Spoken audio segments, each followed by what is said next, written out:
Hello there, Terry here with another episode of the Animation Industry Podcast. Today, I am chatting with Derek Kirk Kim, who is a writer, director, and artist who has been captivating audiences for well over 20 years now. And most recently, you might have seen it, he worked on the new Disney series Amphibia, where he directed 20 episodes for the first season. But before that, he worked as a senior character designer for Cartoon Network on the Emmy Award-winning series and my all-time favorite show, Adventure Time. He also recently worked for Warner Brothers as a storyboard artist on Green Eggs and Ham, their adaptation of Dr. Seuss's legendary book, which is soon coming to Netflix. Plus, he is a prolific comics writer and artist with 5 graphic novels under his belt, which have also been translated into numerous languages. And a really cool thing about Derek is that he has won all 3 major comics industry awards, the Eisner, Harvey, and the Ignatz. And right now, he lives and works out of Los Angeles. So, Derek, how are you doing today? I'm doing good. How about you? I'm doing well. I'm just here with my dog Moose in the office, and he's lying on the floor sleeping, so it's all good. Oh, that's nice. So I'm excited to chat about things. So there are actually kind of 3 main topics I want to chat with you about, and the first is kind of your journey on how you ended up in the animation industry, because you didn't really have that conventional animation school start that a lot of us do. The second one is your time as a senior character designer for Adventure Time, which is my all-time favorite show. And then the third one is how you ended up landing the role as director for Disney's Amphibia, and like what that actually means, like what you're doing on a daily basis. Because when we chatted about this ahead of time, it was actually quite surprising for me to learn what your role actually was versus what I thought it was, even talking to other directors on TV shows. So it sounds like it's quite different in every area. So starting with your journey, like if you think back way back when, what was the dream that you kind of had as a kid that compelled you onto the path that you're on right now? Yeah, like you said, I have a very unconventional route because when I was a kid, all I actually wanted to do was comics.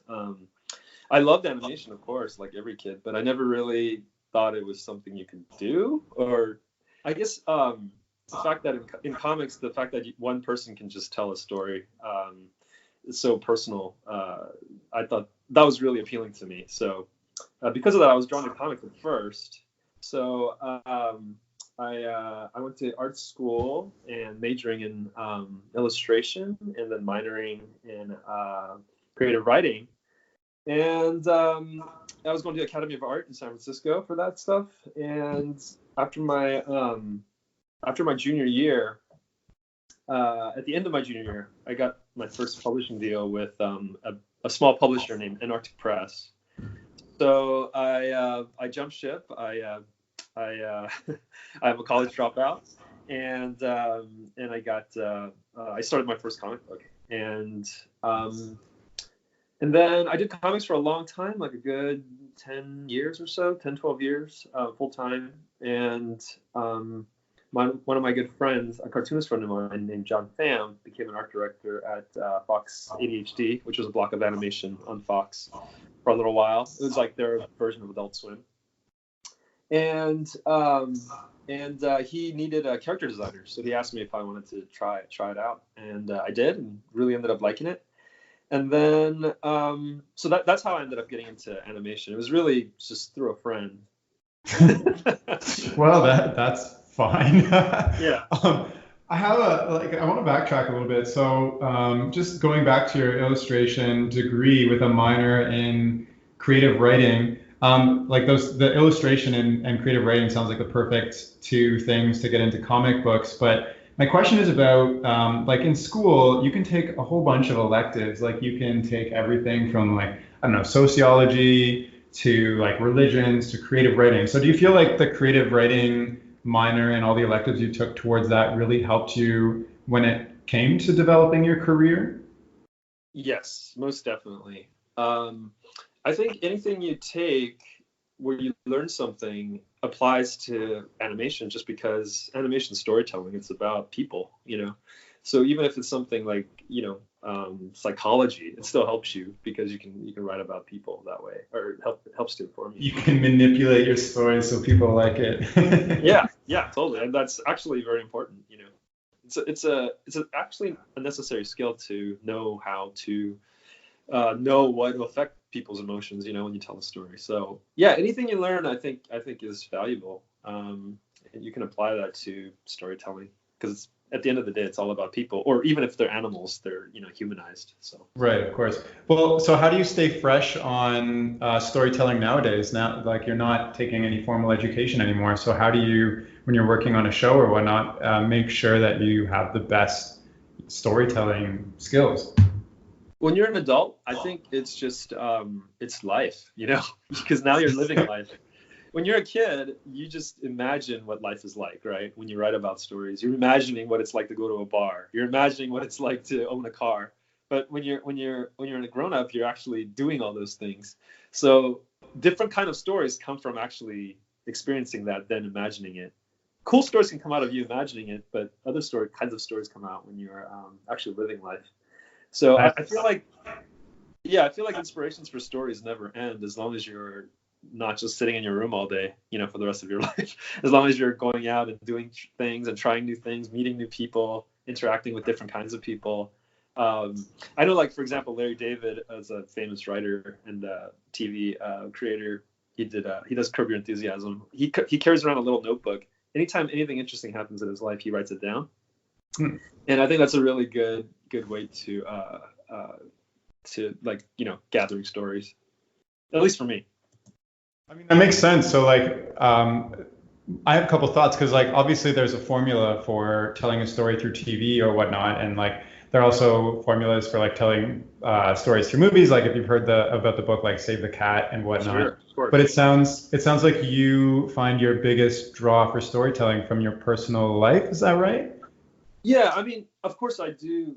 Like shows like Amphibia or Adventure Time. They're very, they're very fantastical. But I found that the more personality, the more individual you incorporate into those fantastical stories, the more it resonates with people.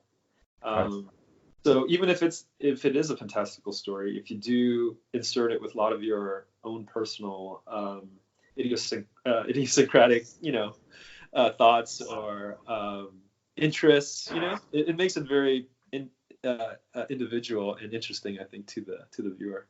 So maybe I'm jumping around a little bit here, but like Amphibia, where you directed like 20 episodes, are there any idiosyncrasies that you can say that were specifically from you personally in any of the characters? I mean, it's inevitable. I mean, all the writers, the board artists, me, the showrunner, we all, I think, insert, just like, for example, just a sense of humor. I think, it's unavoidable. There's certain kinds of jokes and stuff that that each person is drawn to, and you wouldn't put in things that you don't think is funny yourself. So all that stuff kind of informs. I don't know if I can think of off the top of my head like a specific joke, but I'm sure I'll think of it. But after I do this interview. Fair enough. You can just get back in contact. Maybe you can edit it in. Maybe. Okay, so I still want to go back to kind of your journey. So you're in illustration school, and suddenly you have a publishing deal. Yeah. How? Like that isn't normal, I would say. Like there's so many people trying to make it and like get an agent or a publisher. Like, why do you think you were able to reach that level of success so young and early? Just a genius. No, I'm kidding. Oh, clearly. No, I think part of it is that I was really, really hard worker. When I was a kid, when other kids were going out skateboarding or whatever, I was just in my house drawing and writing comics all the time. Even from as far back as I can remember, I was making comics, even if it was a simple 4-panel thing with like just a few words. I was never just drawing. I was always like telling a story. Even when I was playing toys, I would be telling these epic stories. I didn't really want to play with other kids because they just wanted to fight with the toys. Oh my gosh. I wanted to tell like a long story. So I think it was just putting in the miles, really. Before I even like quote unquote became professional, I'd already like chalked up like hundreds and hundreds of pages of comics. So I think that probably was a big factor in me being able to start kind of young. That makes sense. That makes sense a lot to me. And what is it? So like when you were actually a comic artist and you were writing and drawing, what does it actually mean to do that as a career? Like, what was your like 9 to 5 per se look like? It means you're a hermit. That's what it means. Because yeah, writing and drawing your own comic, especially when you do everything yourself, it's a all life consuming thing. Like you barely ever have a chance to live life, because basically, the during that time, this was in the early 90s when I got into comics. The format was, there wasn't any web comics yet. There wasn't online comics. There was basically two things, just the pamphlet comics that came out every month or every other month, or you had comic strips, which were like just three panels you would send to a newspaper or something, right? So if you're doing everything yourself, it's practically impossible to make a comic every month. So you have to do it every other month. So I would try to finish a page like every 2 days, including the writing. So with that schedule, you could kind of finish a comic in 2 months. But it's just extremely grueling, and it kind of messed with my mind because after you don't spend a lot of time without humans, you start to kind of go insane. And which is a great thing about animation is you have the storytelling medium where you draw and you're kind of in your hole, but it's with people. So you collaborate, after you're done doing your part, you can talk with people about the project. So I feel like mentally it's a much more healthy way of working for visual drawn storytelling. But this is just me. Other cartoonists I'm sure are totally different. They love that hermetic lifestyle. But for me, it was a little bit claustrophobic. So have you like done your time as a comic book artist now, or like are you finished with that path, or are you still kind of get an itch to go and create more comics?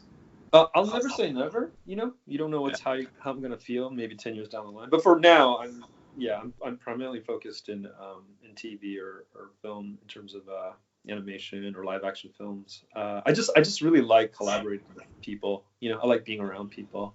Yeah. So it just comics. It's not only do you need a certain set of skills, you need a certain kind of personality, I think. And not everyone has that kind of personality that can just be alone for like endless amounts of time and not feel it getting to you. So yeah, I don't, and that stuff you can't really learn. You're just kind of born that kind of person or not, I think. And I don't think I'm that kind of person 100%. Maybe once I've done a lot of TV and animation, maybe I want that time kind of by myself for a while. But at this point, I don't really feel that way. Fair enough. And it sounds like you already have like the experience of a whole career in that. Were you? Yeah. So you're also like an accomplished comic book artist. It's amazing that you've won all these awards and like et cetera. But were you 100% relying on comics, or did you have other things that were supplementing your income, or like what was that actually like? In the beginning, yes, I had to supplement because when I came into comics in the early 90s, that's after the bubble had burst, and it was like literally the lowest point in comics history. It was a really tough time to come into comics.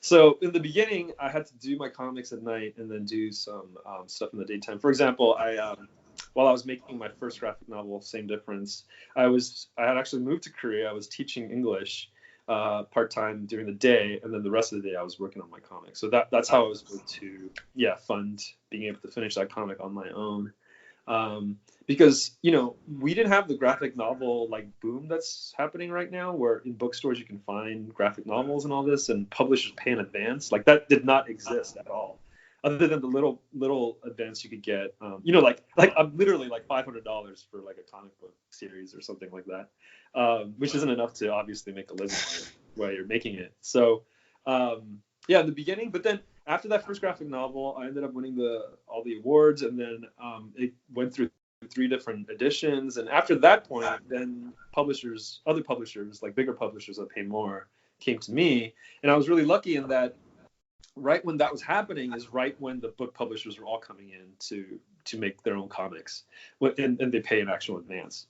So because of that, I was able to make a living after that point, because then DC contacted me to do a graphic novel, imprint of Macmillan, which is First Second Books. They came in and asked me to do a bunch of books for them, and they all pay really nice advances. So finally after that, I was able to make a living. Yeah. So for good, I would say maybe like 7 years, I was just 100% doing comics. So were you also doing anything? It sounds like once you got those deals, all you had to do was focus on the comics rather than really push marketing yourself and trying to get more attention. Is that right? Yeah, I mean, it definitely helps. Yeah, it definitely helps to have a big publisher pushing you. But you still, in this day and age of like social media, it's so fractured now. There's so many people doing it. I think it's kind of necessary to push your own work, through social media and all that stuff. There, yeah. So when you were in Korea teaching English during the day and then like working every single night to create a comic, like where was that energy coming from? Like, what were your thoughts? Did you have a clear, defined path in your mind where you're like, every day if I do this, I'll have a graphic novel and that will lead to the next thing, and et cetera? Or was this just kind of like a passion project that you were going to do no matter what? Yeah, well, one of the reasons I was so passionate about getting into comics is because I had a real mission. I had a real drive. I wanted to make things in comics that we hadn't seen in any media, which was stories starring Asian Americans. In America, they just don't exist. At that time, just didn't exist at all.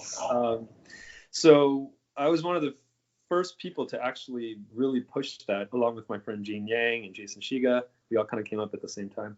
But we were all very passionate about that, and we wanted to see stories where Asian Americans weren't just like the side character, really stereotyped, or villains or whatever, and I felt like that was really hard in film, because film is a much harder thing to break into, and much harder to mount, financially speaking. But in comics, you could totally do that just by yourself. So I was really determined to make stories that starred Asian Americans. And that was my first book, my first successful book, Same Difference. And then the day-to-day to actually finishing it, I had a really great structure, which I actually recommend to any starting cartoonist, which is start a story online and then just chip away at it every day in a consistent schedule. So I did 3 panels a day, no matter what, every day. And then eventually by the end of the year, or a few years, I had a finished graphic novel. And once you start doing that, and once people are reading it online, it'll drive you to finish it, because people will be constantly bugging you to finish it. When's the next panel? And then if you go on vacation and you can't do it for a couple of weeks, people will be like, hey, we're waiting. So it really motivates you to finish it. It puts all this pressure on you, and I think that's actually really important, because it's very hard to finish something in a vacuum. I totally feel that. That's exactly actually what I did 2 years ago, which led me on the path to start my animation career. I was publishing an Instagram comic every day for 365 days. So that's awesome. So random. I'm already following your advice, and I didn't even know it. Cool. So let's jump ahead a little bit, because I know we have a lot to chat about, even though I could chat about the comic part forever. But Adventure Time. So tell me how you landed that role. And I know that kind of that's almost like a segue from your time as a comic book artist. So yeah, it's the Adventure Time thing was really convoluted, because actually before even my friend John Pham asked me to be a character designer at Fox ADHD, when I was tabling my comic stuff, Pendleton Ward, the creator, was a fan of my comics, that first comic I was telling you about, Same Difference.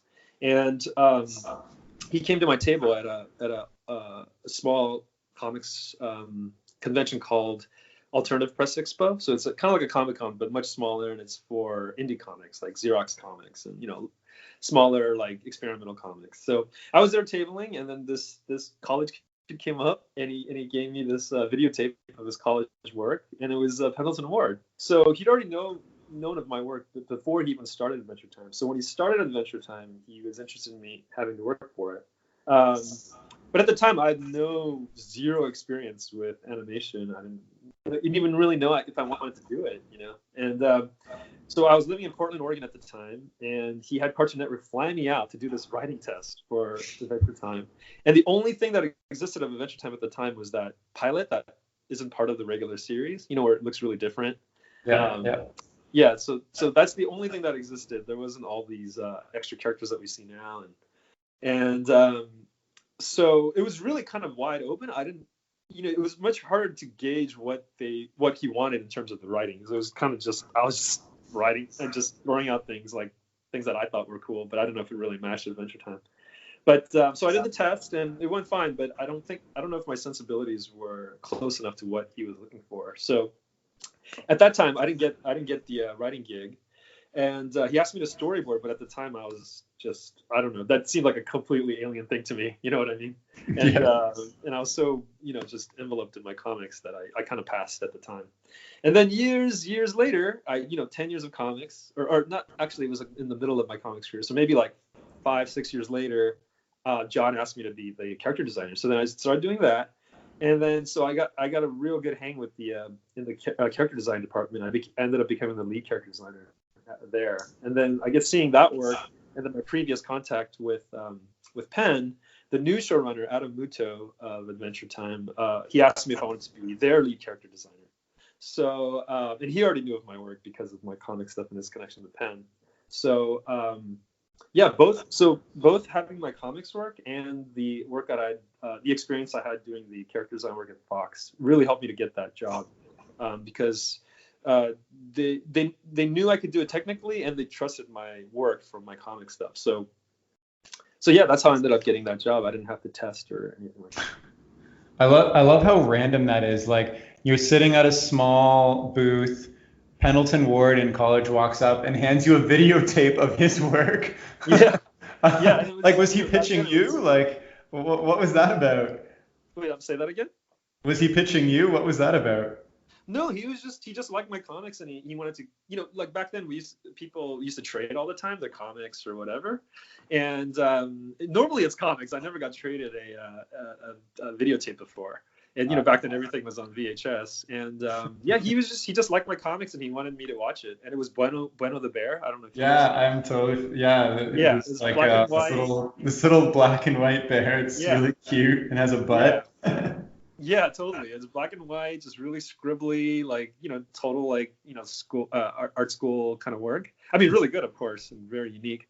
But it was just crazy. I mean, at that time though, I used to table a lot, so I used to get a lot of. Every convention I would leave with like a pile of comics or. Okay, so you have a horde of people's VHS pilots at home. That's what you're saying. Not VHS tapes, but a horde of comics for sure. He was one of the few people that gave me a tape, right. So obviously it really stood out, Well, that's awesome, and I love how it all kind of came together like almost a decade later. That's so random. What's funny is actually almost every contact I ever made was actually through conventions. Like my friend John Pham is a great cartoonist and art director. I met him at a convention. My good cartoonist friends, Gene Yang, Jason Shiga, Lark Pien, Jesse Ham, I met them all at conventions tabling, and then we would trade our comics. And then, you gravitate toward people whose work you like, right? And then you end up like contacting each other through, well, at that time, we're literally contacting each other through letters. And then in the mail. Oh yeah. Gosh.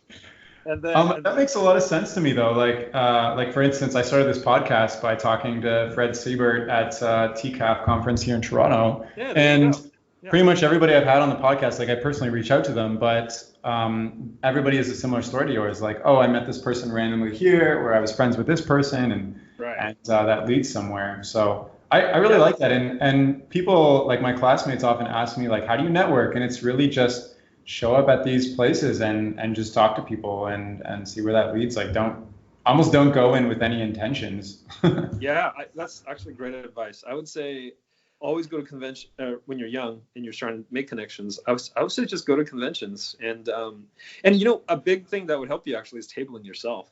That's true.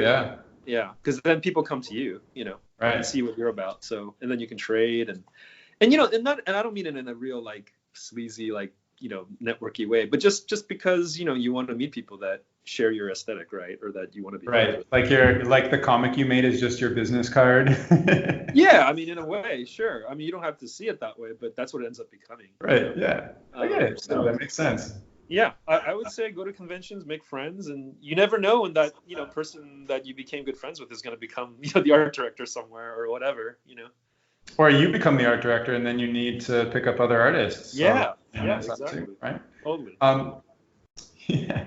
So, talking back about character designer, so like when you say character designer, and I'm thinking like Adventure Time, all the characters are like really silly, have like really simplified faces, and there's like Yeah. you can design pretty much anything. So I'm kind of just picturing you like sitting at your desk, laughing with other people, drawing silly characters, incorporating the show. But I know that's not what it's like at all. So can you take me through what it's actually like from like a process standpoint? Sure. I do have to say one thing that might be a bit different than what people might think is shows differ on how they design things. When I was at Fox ADHD working on shows like Axe Cop and Major Lazer, Colin the Insatiable, High School USA, I did a bunch of shows there. I love that you did Axe Cop. It's like Yeah, that show was wacky, super wacky. But that show was script driven, which was very like comedy writer driven. Like there were a lot of actually really well known comedy writers there. But we would take the script, we would get the script, and then we would see which characters needed designs, or actually in that case, every character needed designs. We would design it from scratch, just based off the script, not having seen anything visual. On Adventure Time, that's a storyboard-driven show, so that means the storyboard artist kind of there's a synopsis. The writers write a synopsis, but the storyboard artists actually flesh out all these story details and kind of sketch in roughly what the characters might look like. So we take those rough drawings from the boards, and then we extrapolate a design off of that. Sometimes, if they're like minor characters, you can kind of go completely different than what's drawn there. But usually, the real major characters, they've kind of done the very basic pass, and then you kind of try to refine those rough designs. Okay. And then if you're the lead character designer, the job how the job slightly differs is you have to designate which artist gets which design, and then you get to refine or change things as you see fit. So that's the one difference between like a regular designer and a lead designer. Makes sense. And I know Cartoon Network is a storyboard driven show, so that's probably typical of a lot of their their character designers, I guess. Yeah, I mean most. I don't think all of them are. I don't think Ben 10 is a board-driven show. I could be wrong, but I think it's a script. So when you say you're refining the details, can you give an example of something you need to refine once you get a design? Sure. I mean, like for example, there was an episode of Adventure Time where they're in a snow landscape, and Finn and Jake had these like snowsuits. So, but in the board, it was just kind of like a rough parka sort of thing with just like a, little furry, like cover around their faces or something like that. But the rest is just kind of, abstract. And so I added like little, like when you see like a puffy parka, you see those like lines that go down the body. Yeah. I poofed them up like that. I put a belt on them. I put like cool little shoes with little furry tufts on them. So, that's like one example of what you might do. It actually sounds really fun. Yeah, it's really fun because it takes away, it doesn't make it quite, the pressure isn't all on you, you know what I mean, to make something cool. And it's a good little collaboration between you and the board artist. Right. So when you hand off a design to, say, an animator, what are you actually giving them? Are you doing like the full 3/4 front back poses, or? Yes. Yeah. Yes. So you're drawing the completed design and color too, I guess, and giving them kind of like a little sheet with all the specs. Most shows actually have a separate color department. So in the case of in Fox, I actually did the coloring as well on the characters. But at Adventure Time, we had a separate color. We had a color team basically. The art director plus the color stylists, that's what they're called. And so I would just give them basically sometimes like what the colors I'm looking for. Sometimes they would do it in first and ask me if I thought it was cool. Or they asked the art director, and then I would work together with the art director. But the first step of the process actually is all the heads of the departments, the lead background designer, me, the lead character designer, the art director, the lead the storyboard supervisor, and the director of that particular episode. We get together once a week and we break down that week's episode. So we go through the entire board, every page, every panel, and we all circle like what our parts would be, like which one would get props, which one would get character, which one is considered a prop, which one's considered a background. You know what I mean? Mhm. And so once that's broken down, I have a huge list of all the things that came my way, and then I would break those down between me and the two other designers. So that's the first step of the process. And then I would give those out, do my part, and while I'm doing my part, the other two designers are doing their part. And in case of Adventure Time, they were both off-site. They were like far away, so I was actually the only one in-house that was in the design department. But anyway, so they would finish their work, they give it back to me. I give some notes, it goes back to them. And then Adam, the showrunner, would also give notes, and then they would fix those notes, bring it back to me. And then any last minute adjustments I want to make, I could make on them.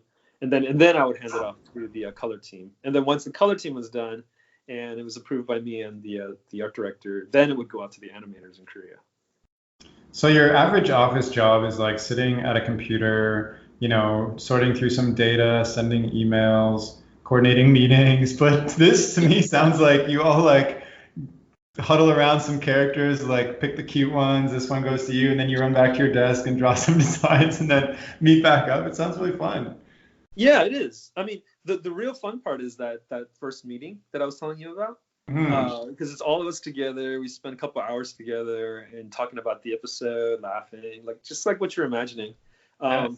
But after that, the day-to-day grind is just you at a desk, just drawing, and then for the lead character designer, it is a lot more social because you have to talk to the other designers. But I think if you're just the designer, it's not unless you're during it's like breaks or lunch, you're probably not doing that much, cavorting with the other people in the team. Gotcha. So let's talk about like what actually makes some good character design. And so somebody like asked me this on my Instagram story when they found out I was talking to you, and it's what's your process in capturing a personality in a design, for instance? Well, first thing is I really wanted to work as a silhouette.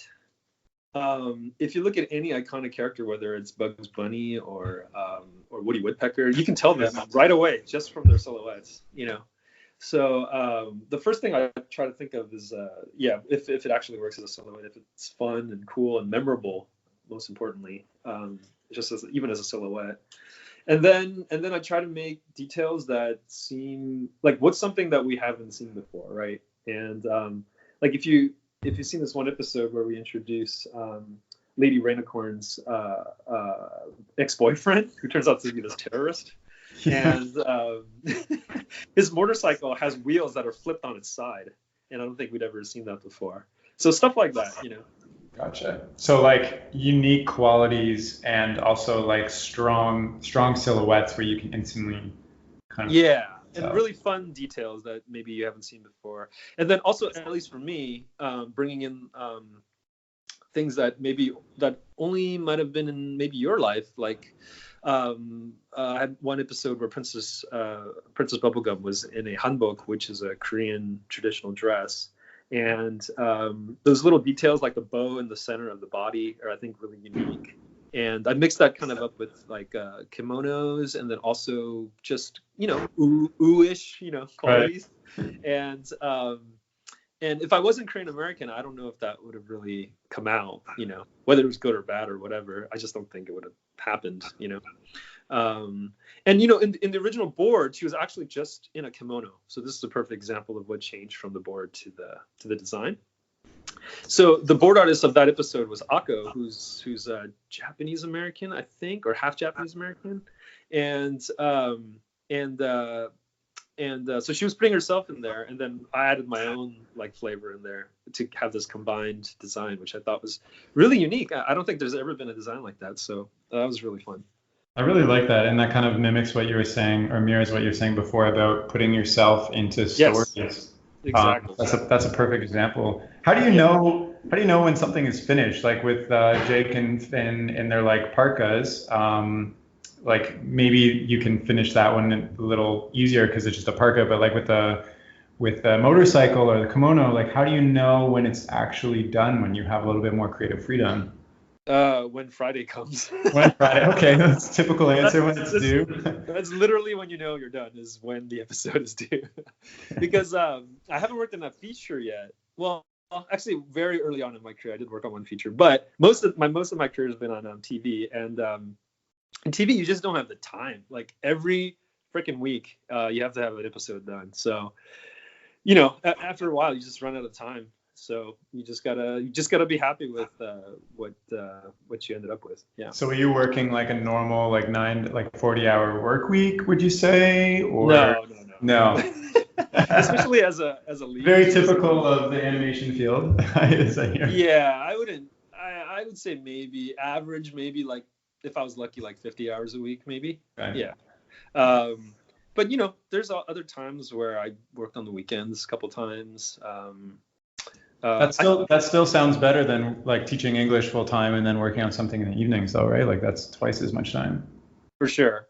I mean, I guess it depends on if the person is happy just doing that, unless they have their own stories to tell. Because the one thing about animation, you don't get to tell your own stories, right? It's somebody else's story, which is awesome when you're on a great show like Adventure Time. But maybe you're on a show like that where you don't feel the story really says anything for you.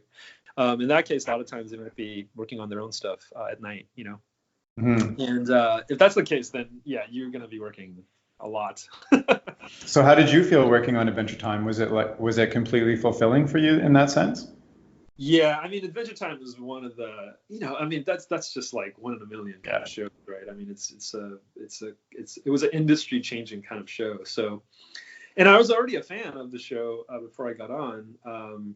I hadn't seen too much of the show. I was just so busy. But once I was brought on board, I watched a lot more, and then I was like really, really into it.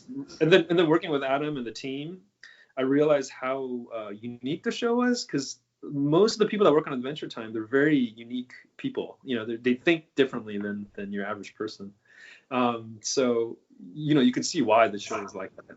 And it was really inspiring and just really amazing just to be on the show. And then every time the animation would come back, it was like a little miracle every time. It's just so cool and so much more cooler than you imagined. Yeah. Nice. Well, I really love that, and sounds like a really great opportunity. So what actually makes, like, you're a senior character designer, but you worked with character designers too. Like, what really makes a good character designer? What's a quality that you look for, say, if you want to hire somebody or want to work with somebody in character design? Well, one thing, of course, I mean, it all comes down to the art, right? I mean, 50% of it. First off, you got to be a great artist. And then practically speaking, and this goes to any kind of. When you say great artist, like that can mean something different to everybody who's listening. Like, are you talking from a technical standpoint? Or are you talking like what kind of? I'm talking both. So technically speaking, the fact that you can execute things, you can turn models. One thing that's very important in character design is you have to be able to turn figures in your head very, very, very well. Or else you're going to really, you're going to suffer a lot. I mean, suffering as in like, it's going to be hard for you because you're going to be laboring over it, which means you're going to spend way more time on it, which means you're going to probably hate the job more, Yeah. So I remember on my first job at Fox ADHD, because that was a Flash show, and which means that they basically have set character rigs. They call them rigs. And so each individual component was a rig in Flash that they could just kind of move around. And that meant that the character design position was a lot more laborious because you had to design the figure from every single angle, every single part, every arm, every head, every ear. You had to see it from I did. I'm not even kidding. I did like a 26-point turn where the head was 26 different perspective positions, perfectly in proportion. You're pretty much just animating at that point. Yeah, I mean, you're making the cells for them to animate with. Yeah, and then they use those drawings to kind of turn the figure or animate them in certain ways. And because I did that, I got really, really good at turning the figure in my head. So if you want to get really good at it, I would practice that if you're going to be a character designer. Just try turning it in every single way in your head. Try to make it as perfect as possible. That makes sense. Because And after a actually, while, after uh, you oh, sorry. after you've done that, it kind of becomes muscle memory after a while. And then when you're on a show like Adventure Time that only requires like, 3-point turns, 3 points or 4-point turns, then it's very easy for you, So that's one element. The technical stuff, of course, is very important. But of course, you want somebody that's going to bring their personal touch and feeling or aesthetic to it. Like Joy Ang, who's phenomenal. If you've ever seen her own art, you know that she's a great artist, not only technically but just in terms of her own voice. Same with Michael DeFord. There's a lot of great artists that are technical, but it might look very generic. It might look like every other kind of art. So if you have that perfect combo of having an original voice and you can technically draw well, I think you're a shoo-in for a character designer. But there is one other element, which is you have to know how to work with people. You have to know not to take notes personally. That's super, super important. If you take notes personally, it's going to create a lot of friction in the show. People aren't going to like working with you. So even if you're an amazing artist, you might not work because people don't want to work with you. So that's also very important. I would say that's like, I don't know, 50% of being a person in animation. I hear that a lot too about the feedback. Yeah, that makes sense. Cool. So I guess maybe just like wrapping up the Adventure Time thing, I just have a few curious questions. Like, what were some of the perks of working on Adventure Time? Like, did people, as soon as you're like, oh, I'm on Adventure Time, did you get like a swarm of like fans around you and stuff? A big advantage of working there was the pancake machine. What? So Cartoon Network, there's a Cartoon Network. They have a pancake machine that just like. I have not heard of this. Yeah. So, and I like pancakes in the morning, so that was a huge benefit. Like you just put in like blueberries and whatever, and it pops out a pancake for you? No, you press a button and it pops out a pancake for you. Oh wow. Yeah, no blueberries unfortunately, but yeah, they have a giant bag of batter that like somebody sticks in there, and then you just press a button and then the pancakes come out. Out of all the things you could have mentioned. Yeah. Well, I mean, I'm half joking, of course, but with Adventure Time or with any animated shows, I don't think you shouldn't expect like a swarm of fans or anything, because you're still a hired hand, of course, right? You're not like the creator, of the show. But that doesn't mean people, that doesn't mean that people won't automatically be excited to know that you work on the show that they love. It's great. And but the most rewarding thing for me was meeting kids who were like really into the show, and seeing how much the show meant to them and how happy it made them and how excited they were that you were working on the show. And I think even more exciting is when, like, if it's a family member, like a kid, like a niece or a nephew, or if you have kids of your own and they're really into the show and they know that you work on the show, that feels really gratifying that you're contributing something to how you felt when you were a kid, when you watched the show that you liked, that's like really sweet for me. That's really cute. What was your favorite character that you animated, or sorry, not animated, but you designed on Adventure Time? Oh man, I like so many things. Well, I guess Lee, the ex-girlfriend of Raina Corn, that one I did from scratch. So that one I have a special affinity for. Yeah. And he's such a unique character. And the fact that he's Korean, I mean, he speaks only in Korean, I think it makes it even more of a tie for me with that character. So that character is probably my favorite of all the ones I designed. Nice. And did you put any like Easter eggs that we can look out for in some of your characters, like specifically? Yeah, there actually is a lot of Easter eggs, but it's only relevant to my family. There's one episode. I forgot the name of it, but it's there was like an Iceland. Actually, it's from the same episode where I was talking about Finn and Jake's suit. But there's a place where everyone's been frozen in ice, and there's like hundreds of people that are trapped in ice. And a bunch of my family members are actually in there. Oh, nice. Yeah, I have a bunch of cousins. I have my niece, my brother. Like, they're all recognizably so? Yeah, recognizably so. As much as I could with this, with the simple style of Adventure Time. But yeah, like my brother made his Facebook profile picture that his frozen self in Adventure Time, stuff like that. That was really fun. Nice. So let's jump ahead to Amphibia, which just came out. Can you, for those I guess who don't know or are not familiar with it, can you kind of give like the pitch of what it's about from your perspective? Sure. I mean, as from the creator's mouth himself, the show's about change. It's about this girl who's really kind of not the best kid. She's a little bit selfish. She's a little bit self-absorbed, and it's about her becoming a better person, transported to this world through going through this world with a frog family that she's just meeting for the first time, and becoming a new family member with, and Matt told me that he likes to say that that's symbolized by the fact that frogs go from tadpoles to frogs. You know, they're like the ultimate animals in terms of change, and that's kind of symbolizing Anne's own change. I like how you pitch that, because the typical pitch would be like, Anne is a young angsty teen and she gets transported into a world of frogs, like kind of that right thing. Versus what's actually at the heart of the story. Like that's exactly. I liked how you pitch that. Yeah. And that's from Matt Brawley himself. Yeah. So I think that's what separates like really good shows from maybe just a mediocre show. It's not just it's not what you call an and then show, and then this happens, and then this happens. Right. It's more about what we're trying to get at in terms of the character's heart.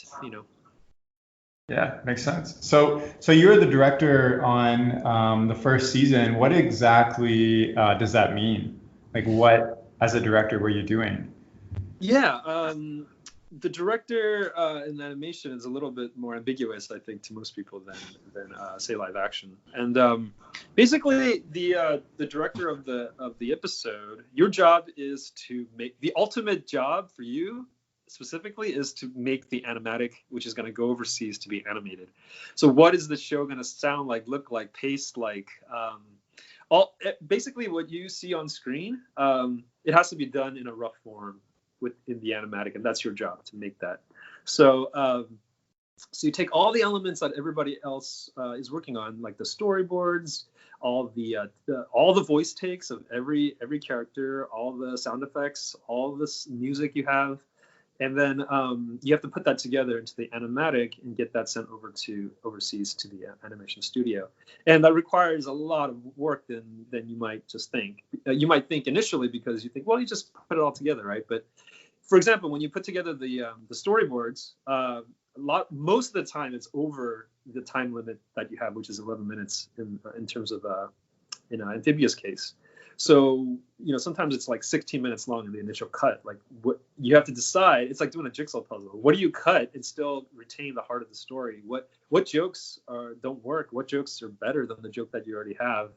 And if there is a better solution to certain things, it's your job to board that out yourself, because the board artists are on the next episode. So any changes you want to make, you board it yourself. And that's actually one of the greatest things about being a director, is you can really put your own voice into the episode and manipulate it, sculpt it to what you think is best for the show, best for the story. So once you have all those elements, the editor, and you do that together with the editor actually is a huge, I feel like editors never get enough due, because the editor takes all those initial parts and then puts it together the very first pass. And then I come in and then I look at it, and then we work on it together to cut it down, to refine it and hone it and all that kind of stuff. But you as a director, you decide where the music goes, you decide where that sound effect goes, you decide which take of the voice actors you use. You're basically the decision person until the showrunner comes in and gives his notes. That sounds like an insane amount of responsibility at the same time. Yeah, it's a lot of pressure. It can kind of get to you because, everybody's done all this work. It's dependent on you to make that episode good, with all the work that everyone's done. Are you also managing everybody through this process too, like deadlines and everything? Yeah, of course. You have to be on the board artists to make sure they turn everything on time and, do it in a nice way. But, it's still up to you to do that. Hopefully you have board artists who are pros and don't, go over their deadlines. But sometimes you can't help it. Some episodes are hairier than others. And one of my jobs as a director is you have to divide the script. Amphibia is a script-driven show, so you have to divide the script into parts to hand out to the storyboard artists. And sometimes you try your best to always make it fair, so each person gets equal amount of work, but it's sometimes impossible to predict. Like we had one episode, there was a magic battle in one episode, and in the script, the battle was like one sentence long or something, and it ended up taking half of his work time to do that one battle because it was so involved and there were so many things happening, and that kind of stuff is hard to predict. Yeah.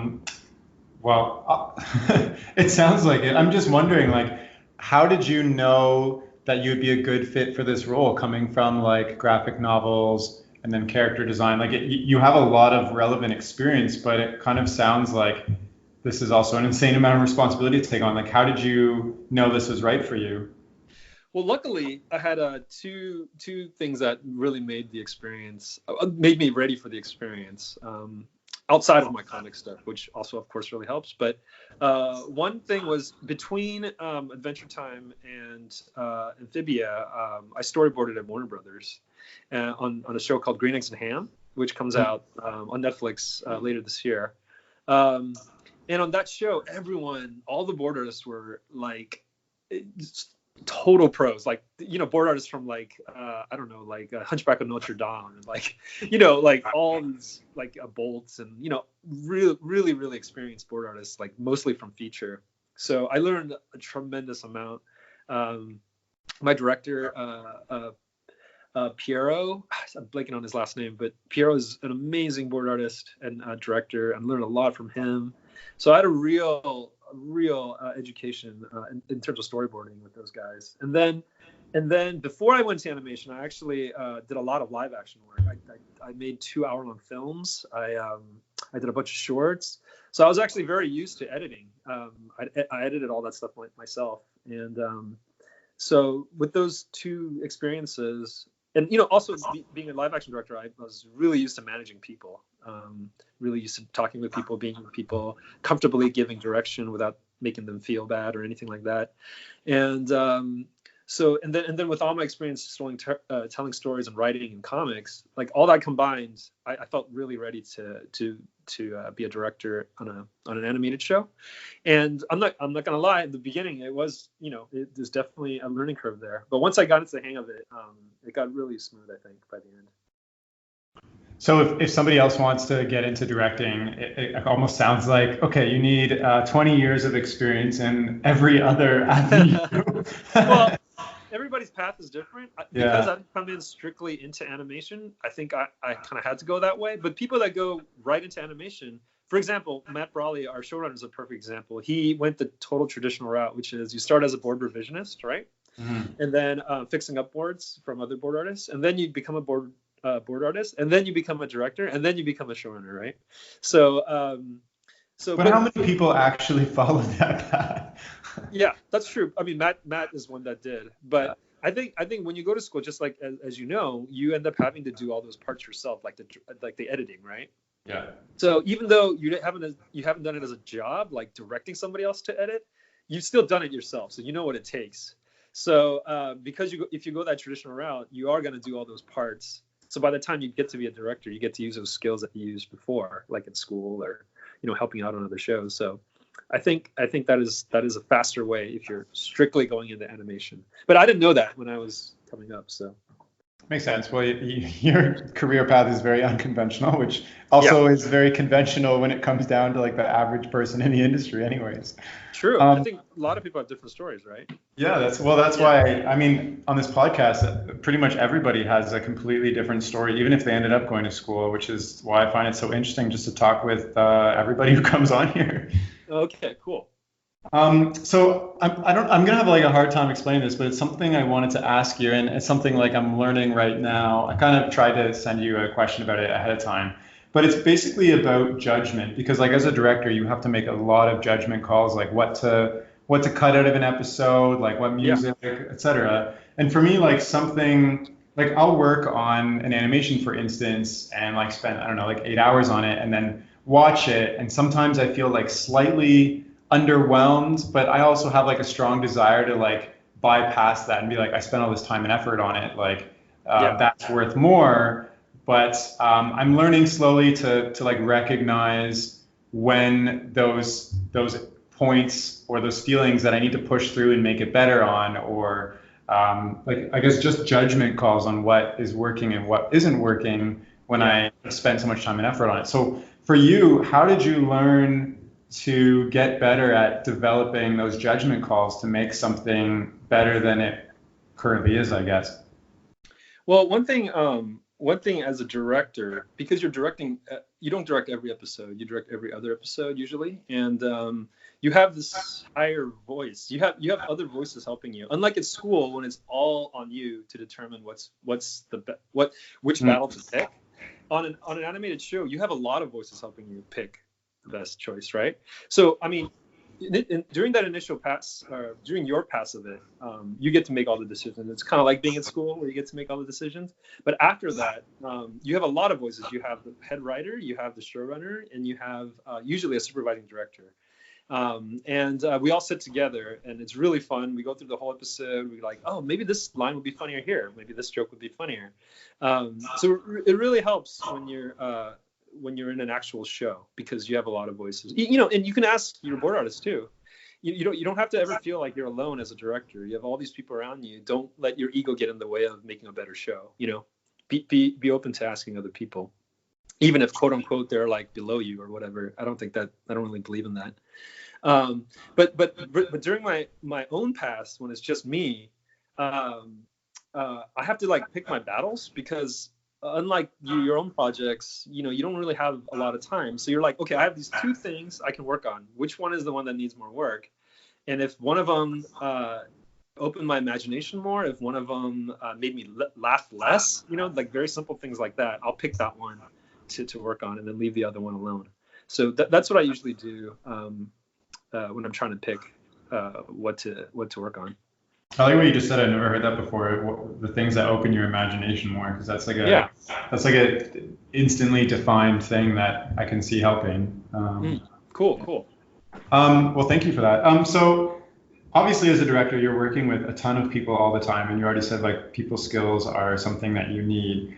If you were to like assemble a team right now, besides like the technical skills, who would you like? What kind of people would you pick to work with? If it was my own show? Yeah, because like one thing you said is, for instance, you like bounce off the writer and you get their ideas, or you like bounce off everybody. Are there specific like personalities that or like, I don't know, clashes that you look for that are going to develop a better end product versus like if everybody agrees on the same thing? I think one thing that's very important is comfort. So I would pick people that I'm very comfortable with. So people that I've worked with, or people that I've been friends with for a long time, but maybe have a very different kind of comic than what I make, or animation that I make. So even though we might be different aesthetically, we can get along so that they can bring in something fresh to the show, but we can comfortably hash it out. You know what I mean? If it doesn't work, or if it needs more work, something like that. So I would probably pick, for example, my friend John Pham, who brought me into animation. He would be somebody I would immediately call up, because he has a very different aesthetic than me, but we get along so well in terms of talking about art and stuff like that, and story. I think we'd make a really good team. We could both bring fresh voices in, but we wouldn't clash about it. You know what I mean? Yeah, that makes sense. It's like your partner in crime in like animation. Yeah, exactly. And I would bring in Joy Ng, who I work with on Adventure Time. I would bring in my editor from Amphibia. She was absolutely incredible to work with. Being a director, you have to get along with your editor, because you're with them all the time. Like, you're just holed up together in that editing room for hours and hours. So it's really important to pick the right editor for you. And I got really lucky on my first directing job that I got an editor that not only is fantastic, she was an editor of Young Justice, the first seasons, and a million other shows. And personality-wise, we got along so well. So we became friends and great workmates. So yeah. So it sounds kind of like you're almost developing your own, like you just called out a bunch of names. Are you developing your own little team right now? Or is this something you want to do in the future, like to work on your own show or something? Yeah. Of course.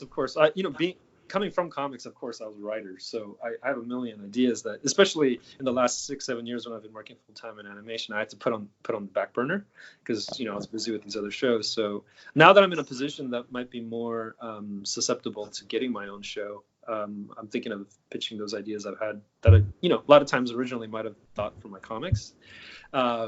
I could definitely use them for shows. But yeah, I'm starting to pitch around. I actually had my first pitch at Netflix 2 days ago.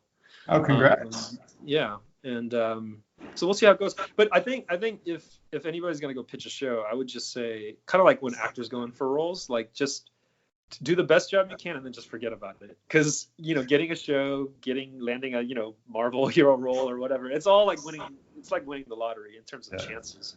Right, so it's best to just do the best work you can and just forget about it. And then if it happens, awesome. But if it doesn't happen, which is most likely the case, you won't feel so heartbroken, Yeah, that reminds me of something Mark Hamill said at a conference I went to. He was like, I won the lottery, but I was also spinning the wheel every chance. Yeah, that's a perfect analogy. It's a perfect analogy. Yeah. Yeah, no. 90 this entire talk, that's all that stood out to me. It's been a few years. What's that? Out of his entire chat, that's the only thing I remember.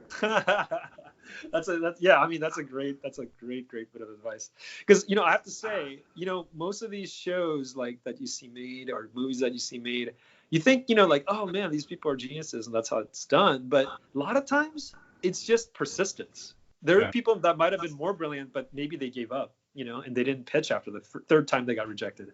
But most of these people that are successful, they pitched 100 times after they got rejected. They kept pitching, So that's really important to keep in mind. Just like the other artist said.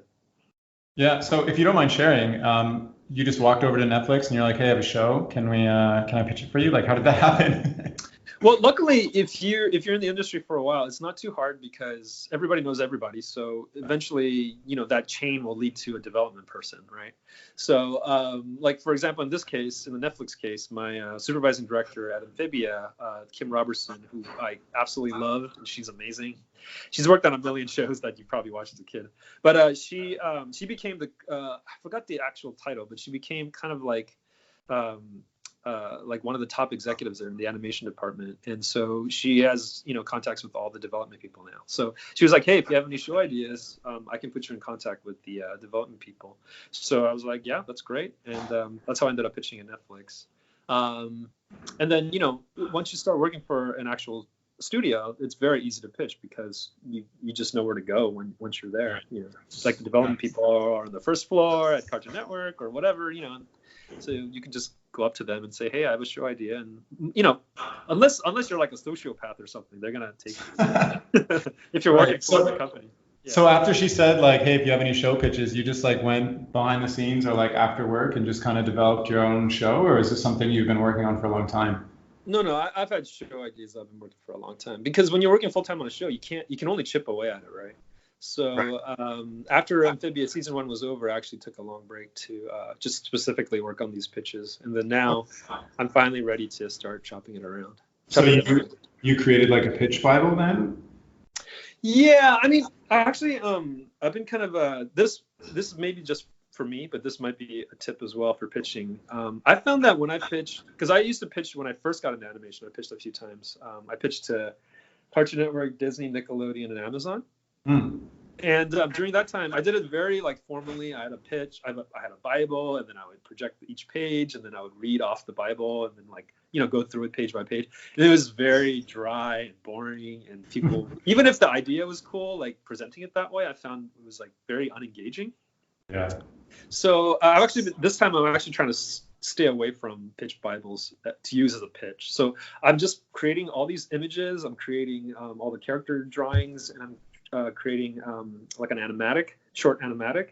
And then I've been just presenting it and then talking through it and letting it just organically happen. Let them ask me questions as I'm doing it instead of just blathing on for like an hour, which gets really repetitive. And I found, at least this last time that I pitched, it was much more lively and they seem much more engaged and interested. So for me, that worked for me. So that might be something somebody else listening to this might want to do. Well, thanks for the tip. I'm also curious about, so like you've had a lot of great opportunities to work on some really great shows, Amphibia included as the latest one.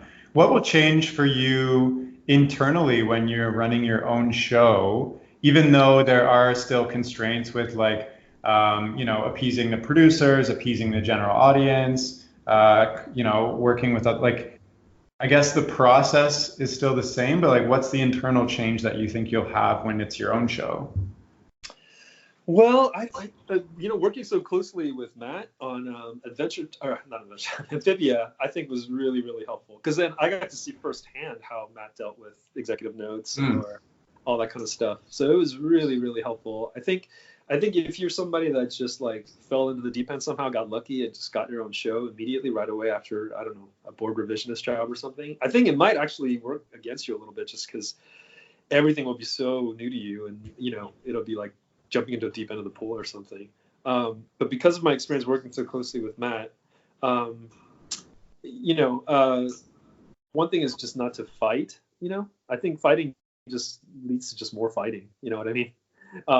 If they have a certain note, but you feel strongly the other way, in the room it might be okay just to go along with what they say, and then kind of map out what you think is better, and then show them. And then a lot of times they'll change their minds because you can't really express in words sometimes what you want to convey. Yeah, makes sense.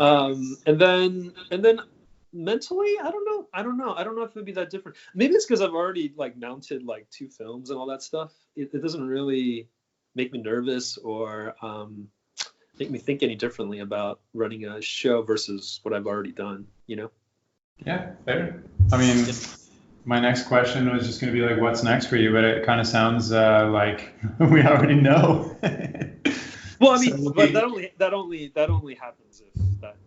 Well, fair, but like, so what's next for you? If it like, what's the backup plan? Right now, my next thing is I'm going to be actually a creative director on a new show at Cartoon Network. They're developing a new show, so I'll be basically the showrunner's right-hand man on this next show. I can't announce it, obviously, because it hasn't been announced, but we're actually starting 3 years until it comes out.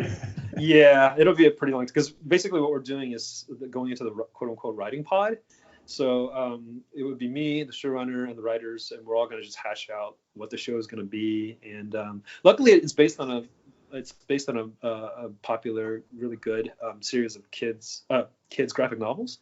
So we have a blueprint, but for the show, the showrunner wanted to do something a bit different, something more expansive from the comics. So, man, sitting in a group with others just to dish out a story, that sounds so fun. Yeah, I'm really excited because I really like the comic. I really like the creator.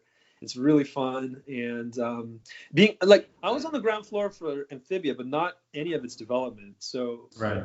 I thought it was fun just getting on the ground floor there. But this one's gonna be like really, it's gonna be on the basement floor.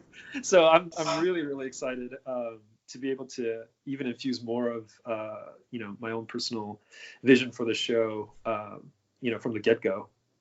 Gotcha. Well, I'm going to be anxiously waiting until that comes out. Thank you. Yeah, it turns out well. Yeah, and so like you've had a very, I would say, like accomplished career, even just from like projects you've worked on standpoint. But I know internally, like you love working on this stuff too. So like looking back, what is kind of your proudest moment? Would you say? Oh man. Okay. There's anytime I get a new show like this, I'm super excited. But because Adventure Time was the first one where it was a show that I already genuinely loved and was excited to be on. When I first got on board, I think that was the most excited I've ever been working in animation. I just remember like walking into Cartoon Network for the first time with my badge and all that, and just being like, just not believing I was actually working here. Because before that, we were working on at Fox ADHD. Everyone wasn't really happy because the shows weren't going too well, And I was happy. I was fine working with I was like loving working with one of my best friends. So that aspect was great for me. But it wasn't something I could feel super proud of, because the shows weren't quite as successful as everyone was hoping. So when I got on, and by the way, that's not to diss that show or anything. I was super felt lucky to be working on it. But it didn't have the same kind of excitement, built-in excitement as Adventure Time, because Adventure Time had already proven itself to be, an amazing show. Um, and then being able to bring my family to visit Cartoon Network or Warner Brothers or Disney, like that was really fun too, because my mom was like so proud of me, and it was really great. Yeah. That's so nice. Well, that's amazing. So I also kind of want to chat a little bit about if somebody else kind of wants to take your career path, but not even in a sense of like becoming a character designer or like a show director or showrunner or whatnot, but like just working on projects that they're excited about and they want to work on. Like, what would you advise them to do, or how to make decisions to end up in those places? You mean like on shows that they're genuinely excited about? Yeah, or even just like something that they want to do. Like you wanted to draw and tell stories, and you've been doing that all through your career. Yeah. What would you tell somebody who, wants to do, like, follow that path where they're always excited and working on stuff they want to work on, versus like, getting a business job like I did and taking a different sidestep for a while? How can somebody end up always excited and happy about what they're doing? One thing I would say is it's okay if you change your mind. Like I thought I wanted to do comics my whole life, just like you probably thought you might want to do business at some point, but it's okay to not know when in the beginning, but when you do realize it's not your thing, don't be scared to change, because it's really intimidating when you first. Because I remember when I was trying to make my way into to like live action film, for example, I had so much naysaying from my comic book compatriots, not because they were trying to be discouraging, but it's because they don't want to lose you from their team or whatever. You know what I mean? Like, and I had to fight through a lot of doubt and a lot of just being really scared that maybe I couldn't do it, or I was wasting all this money or whatever. And it took me a lot of nerve to actually just go all in, like full time, and really believe in it, And so yeah, that's one thing I would say is just don't, it's okay if you don't know for sure, like in college, what you want to do. Eventually, just try whatever you think is the thing, and then if that doesn't work out, just be brave and like switch over to the thing that you genuinely love, and then stick with that. When you find out what you love, then stick with that and work hard and just keep working at it. Yeah, totally feel that. Well, thank you for sharing. Is there anything else you'd like to add that you want to talk about or anything? Whenever I have my own show, please watch it. That's all I can say. Okay, we'll bring you on for another episode for the launch of your own show, so we can help talk about it. Yeah, that would be nice. That would be a nice dream come true. But the show I'm working on right now, if people watch that too, that'd be great. And please watch Amphibia. It's an amazing show, created by an amazing dude named Matt Brawley. Just if you're an animation person or any kind of storyteller, just keep working at it and don't ever stop, and set your daily goals and just keep hitting them, and eventually you'll do it. I believe that. I love that, and I think that's a good note to end off on. Cool. Thank you so much, Derek, for coming on the podcast. I found it really interesting, kind of just learning the ins and outs of what these roles actually take, and also your experience in it. It was really insightful too. Oh, cool, man. Thanks for having me. Really appreciate it. Yeah, of course. And if you're listening and you want to follow Derek's work and see what happens when he comes out with his show, you can reach him and follow his stuff on Instagram, which is Derek Kirk Kim, and I will include a link to that in the description of this podcast. And that is all for now. Thank you so much for listening. Okay, bye.